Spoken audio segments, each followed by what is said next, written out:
So in number 5, we have the instructions to find the slope-intercept form of the equation of the line with the given properties. And we have here that the m, or the slope, is 6/7, and the line itself goes through the coordinates 5, 8. So our end goal is to get something in slope-intercept form, which is y equals mx plus b, where the m is the slope and the b is the y coordinate for the y-intercept. Okay, so it's very easy to mistake yourself and go ahead and just plug in the slope and plug in the coordinate. But this coordinate is not the y-intercept.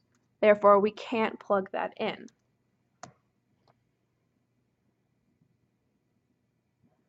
Okay.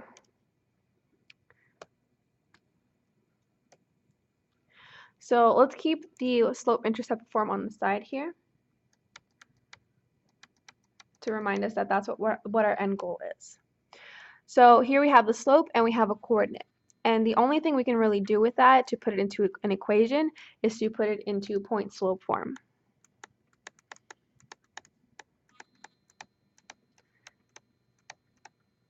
And point slope form is y minus y1 equals m times x minus x1, where the m is your slope and the y1 and x1 is your coordinate. So let's go ahead and plug these values into point slope form. So I'm going to label here what my values are. So my m, or my slope, is 6/7. My y1 is 8. And my x1 is 5. I'm also going to write it here just to make it clearer. Okay, so I'm going to rewrite this as y minus 8 equals 6/7 times x minus 5. Okay, now I want to solve for y, because when I solve for y, I get slope-intercept form. Whenever you put values into point slope form and you solve for y, you will get slope-intercept form.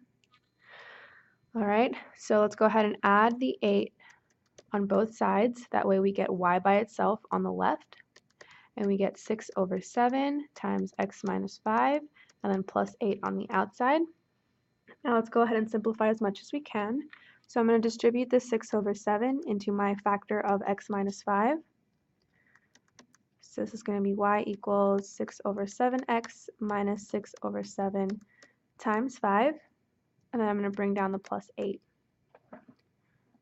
Okay, now I'm going to go ahead and multiply the 6/7 times the 5. So I'm going to write y equals 6/7x minus 6 times 5 is 30/7. And then I'm going to write my plus 8. Okay, now I'm going to rewrite my equation.